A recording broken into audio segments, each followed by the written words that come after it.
Hi friends, welcome to my channel. ನಾನು ನಿಮ್ಮ ಪ್ರೀತಿಯ ಅಶ್ವಿನಿ ಮಂಜುನಾಥ್. ಹೇಗಿದ್ದೀರಾ ಫ್ರೆಂಡ್ಸ್? ಎಲ್ಲ ಚೆನ್ನಾಗಿದ್ದೀರಾ ಅಂತ ಭಾವಿಸ್ತೇನೆ. ನಾನಿವತ್ತು ಬೀಟ್ರೂಟಲ್ಲಿ ಪಲ್ಯ ಮಾಡ್ತಾಯಿದ್ದೀನಿ.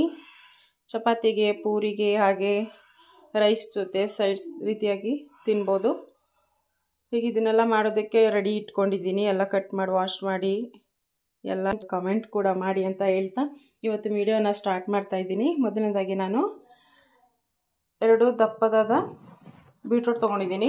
ಹಾಗೆ 4 ರಿಂದ 5 ಹಸಿಮೆಣಸಿನಕಾಯಿ, 1 ಟೇಬಲ್ ಸ್ಪೂನ್ ಬೇಳೆ ಸಾಂಬಾರು ಪುಡಿ, 1 ಬೌಲ್ ಕಾಯಿ ತುರಿ ಮತ್ತು 4 ರಿಂದ 5 ಈರುಳ್ಳಿ ಈ ಥರ ಉದ್ದುದ್ದಕ್ಕೆ ಕಟ್ ಮಾಡ್ಕೊಂಡಿದ್ದೀನಿ. ಹಾಗೆ ಒಂದು 1/4 ಭಾಗದಷ್ಟು ಕ್ಯಾಪ್ಸಿಕಮ್, ಚಿಟಿಕೆ ಅರಿಶಿಣ, 1 ಟೊಮ್ಯಾಟೊ, ಸಾಸಿವೆ ಮತ್ತು ಜೀರಿಗೆ, ಎಣ್ಣೆ, ಗರಂ ಮಸಾಲ, ಹಾಗೆ 1 ಗೆಡ್ಡೆ ಬೆಳ್ಳುಳ್ಳಿ, 2 ರಿಂದ 3 ಗರಿ ಕರಿಬೇವಿನ ಸೊಪ್ಪು, ಹಾಗೆ ಸ್ವಲ್ಪ ಕೊತ್ತಂಬರಿ ಸೊಪ್ಪು, ರುಚಿಗೆ ಉಪ್ಪು. ಇವಾಗ ಹೇಗೆ ಮಾಡೋದು ಅಂತ ತೋರಿಸ್ತೀನಿ. ಅದಕ್ಕೂ ಮುಂಚೆ ಈ ಬೀಟ್ರೂಟನ್ನು ತುರ್ಕೊಳ್ಬೇಕು. ಇವಾಗ ಬೀಟ್ರೂಟ್ ರೆಡಿ ಇದೆ, ತುರ್ತಿಟ್ಕೊಂಡಿದ್ದೀನಿ. ಈಗ ನೆಕ್ಸ್ಟ್ ಮಾಡೋದು ಹೇಗೆ ಅಂತ ತೋರಿಸ್ತೀನಿ. ಮೊದಲನೇದಾಗಿ ಸ್ಟವ್ ಹಚ್ಚಿ ಬಾಣಲೆನ ಇಟ್ಕೊಂಡಿದ್ದೀನಿ. ಈ ಥರ ನಾನ್ ಸ್ಟಿಕ್ ಪ್ಯಾನ್ನ ಯೂಸ್ ಮಾಡಿದ್ರೆ ಬೀಟ್ರೂಟು ತಳ ಹಿಡಿಯೋದಿಲ್ಲ. ಅದಕ್ಕೋಸ್ಕರ ನಾನು ಇದನ್ನು ಯೂಸ್ ಮಾಡ್ತಾಯಿದ್ದೀನಿ. ನಿಮ್ಮ ಮನೆಗಳಲ್ಲಿ ಈ ಥರ ಇಲ್ಲ ಅಂತ ಹೇಳಿದ್ರೆ ದಪ್ಪ ಇರುವಂಥ ತಳ ಇರುವಂಥ ಪಾತ್ರೆಗಳನ್ನು ಯೂಸ್ ಮಾಡಿ ನೀವು ಮಾಡ್ಕೊಬೋದು. ಈಗ ನೆಕ್ಸ್ಟ್ ನಾನು ಆಯಿಲ್ ಹಾಕ್ತಾಯಿದ್ದೀನಿ. ಆಯಿಲ್ ಇದಕ್ಕೆ ಸ್ವಲ್ಪ ಜಾಸ್ತಿನೇ ಬೇಕಾಗಿರೋದ್ರಿಂದ ನಾನು 100 ml ಆಯಿಲ್ ಹಾಕ್ತಾಯಿದ್ದೀನಿ.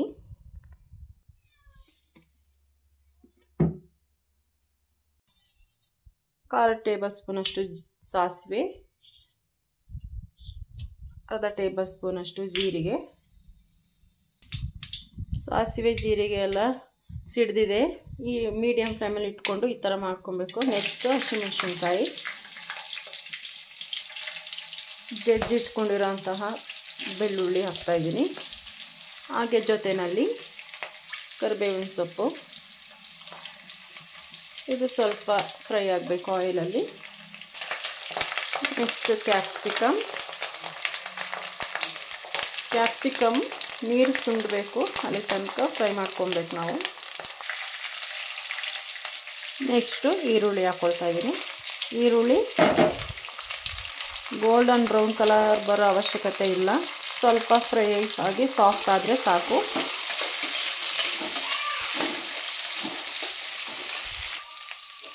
ಈರುಳ್ಳಿ ಎಲ್ಲ ಸಾಫ್ಟ್ ಆಗಿದೆ. ನೆಕ್ಸ್ಟ್ ಟೊಮ್ಯಾಟೊ ಹಾಕ್ಕೊಳ್ತಾ ಇದ್ದೀನಿ. ಟೊಮ್ಯಾಟೊ ಕೂಡ ಸೇಮು ಸಾಫ್ಟ್ ಆಗೋ ತನಕ ಫ್ರೈ ಮಾಡ್ಕೊಬೇಕು. ಬೇಗ ಸಾಫ್ಟ್ ಆಗಲಿಕ್ಕೆ ಸ್ವಲ್ಪ ಉಪ್ಪು ಆ್ಯಡ್ ಮಾಡ್ಕೊಳ್ತಾ ಇದ್ದೀನಿ.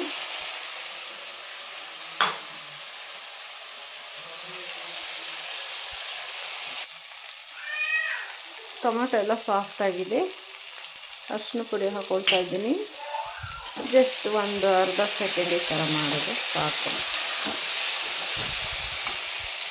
ನೆಕ್ಸ್ಟ್ ನಾನು ಬೀಟ್ರೂಟ್ ಏನು ತುರಿದಿಟ್ಕೊಂಡಿದ್ದೀನಿ ಅದನ್ನು ಆ್ಯಡ್ ಮಾಡ್ತಾಯಿದ್ದೀನಿ. ಬೀಟ್ರೂಟ್ ಹಾಕ್ಕೊಂಡು ಮಿಕ್ಸ್ ಮಾಡ್ಕೊಂಡಿದ್ದೀನಿ. ನೆಕ್ಸ್ಟ್ ಇದನ್ನು ಲಿಡ್ನ ಕ್ಲೋಸ್ ಮಾಡಿ ಮೀಡಿಯಮ್ ಫ್ಲೇಮಲ್ಲಿಟ್ಟು ಇದನ್ನು ಫ್ರೈ ಮಾಡ್ಕೊಬೇಕು. ಹೈ ಫ್ಲೇಮಲ್ಲಿಟ್ಟು ಫ್ರೈ ಮಾಡೋದ್ರಿಂದ ಸೀದೋಗ್ಬಿಡುತ್ತೆ. ಅದಕ್ಕೋಸ್ಕರ ನಾನು ಮೀಡಿಯಮ್ ಫ್ಲೇಮಲ್ಲಿ ರೋಸ್ಟ್ ಮಾಡ್ಕೊಳ್ತಾ ಇದ್ದೀನಿ. ಹಾಗೆ ಮಧ್ಯದಲ್ಲಿ ಈ ಥರ ಒಂದೊಂದು ಮಿಕ್ಸ್ ಕೊಟ್ಕೊಳ್ಬೇಕು. ಏಕೆ ಅಂತ ಅಂದರೆ ಇದು ನೀಟಾಗಿ ಎಲ್ಲ ಫ್ರೈ ಆಗಬೇಕಲ್ಲ, ಅದಕ್ಕೋಸ್ಕರ.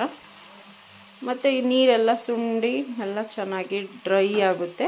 ಅದಾದಮೇಲೆ ನಾನು ಗರಂ ಮಸಾಲ ಮತ್ತು ಪೌಡರ್ಗಳೆಲ್ಲ ಹಾಕ್ತೀನಿ.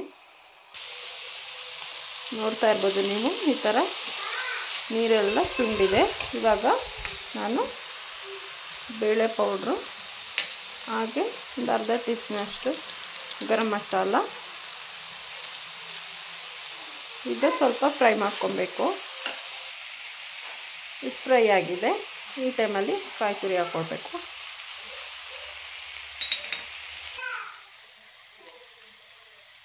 ಇವಾಗ ರುಚಿಗೆ ತಕ್ಕಷ್ಟು ಉಪ್ಪಿನ ಪುಡಿ ಹಾಕ್ಕೊಳ್ತಾ ಇದ್ದೀನಿ.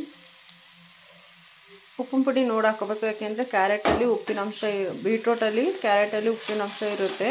ಆದ್ದರಿಂದ ರುಚಿನ ನೋಡಿ ಹಾಕ್ಕೊಬೇಕಾಗುತ್ತೆ.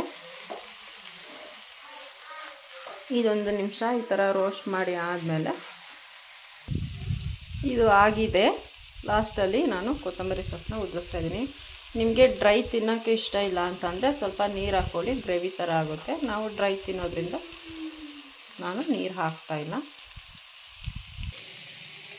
ಇವಾಗ ಇದು ರೆಡಿ ಇದೆ. ನಾನು ಚಪಾತಿ ಮಾಡಿರೋದ್ರಿಂದ ಅದ್ರ ಜೊತೆ ಸರ್ವ್ ಮಾಡ್ತಾಯಿದ್ದೀನಿ. ಸ್ಟವ್ ಆಫ್ ಮಾಡ್ಕೊಳ್ತಾ ಇದ್ದೀನಿ. ಇವಾಗ ಸರ್ವ್ ಮಾಡಿದ್ದೀನಿ. ಮನೆಯಲ್ಲೂ ಹೀಗೆ ಮಾಡ್ಕೊಂಡು ನೀವು ತಿನ್ನಿ ಅಂತ ಹೇಳ್ತಾ ಈ ವಿಡಿಯೋ ಇಷ್ಟ ಆಗಿದೆ ಅಂತ ಭಾವಿಸ್ತೀನಿ ಫ್ರೆಂಡ್ಸ್. ಹಾಗೆ ನೆಕ್ಸ್ಟ್ ವಿಡಿಯೋದಲ್ಲಿ ಸಿಗ್ತೀನಿ ಫ್ರೆಂಡ್ಸ್. ಅಲ್ಲಿ ತನಕ ಬಾಯ್ ಬಾಯ್, ಟೇಕ್ ಕೇರ್ ಫ್ರೆಂಡ್ಸ್.